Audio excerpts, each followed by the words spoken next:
I'm lucky enough to have a guest that will help us understand exactly what happened in the House Majority Leader Eric Cantor. Thank you very much. You just walked off the floor, which is right over there, with some of these votes. You just lost these. Democrats didn't support it.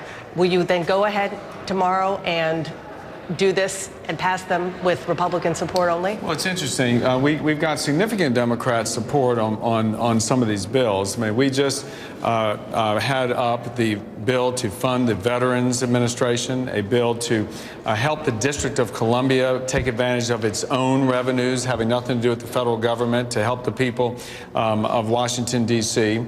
And we also took up a bill to open up our national parks and memorials. And what we're going to intend to do is continue to try and bring forward measures to help people and help them relieve the pain of this government shutdown. And, you know, it's pretty unfathomable to me to see that the Democrats are voting against the veterans. They're voting against the residents of the District of Columbia. They're voting against the honor flight veterans who came here today to see the World War II memorial, to say that they couldn't access those sites. But you know the reason they voted against it, because this is a game of chess, and they think that that was a checkmate because they're trying to stop you from their perspective, doing this piecemeal and then funding everything except for the agencies that will fund Obamacare.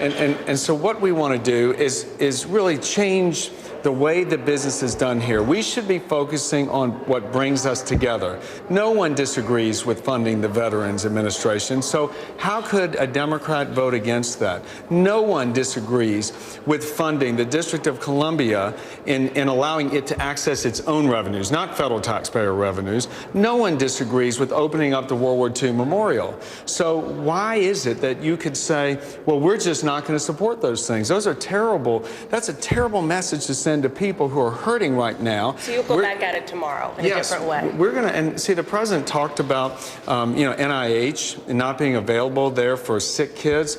You better believe we Republicans are going to bring to the floor a bill that will address that issue tomorrow. And again, for the Democrats to say we're going to play a political game and we're not going to help those kids, we're really tired of playing games. These are solutions here. We're working on things that all of us can agree on.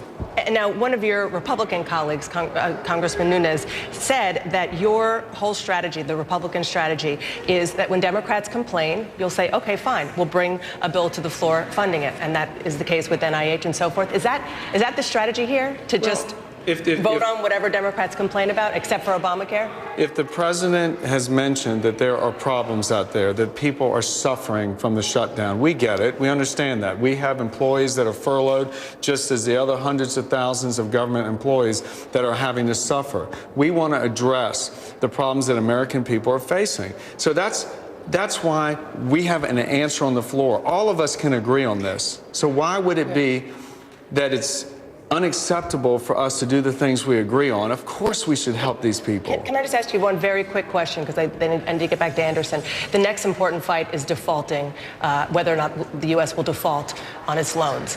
Will you guarantee that whatever the toing and froing will be, that you will make sure that the U.S. does not default on its loans? I don't think anybody believes that the country should default. I don't think anybody, and I certainly don't. You guarantee it won't happen? I certainly don't believe. I would like to guarantee all of this. I'd like to guarantee that the people who are suffering not getting treatment at the NIH could be answered tomorrow. We should have the ability to guarantee that. But yet you see the president and his party standing in the way. We're going to keep trying to talk. We're going to keep trying to solve problems. And I believe at some point the president and his party here on Capitol Hill will say, you know what, we're tired of shutting down the funding for these agencies. We're going to go ahead and work finally together, all of us. And that's what I think reasonable people would expect. Mr. Leader, thank you very much for joining us. I know you're a busy man. I appreciate it. Thanks, Dan. Anderson, back to you.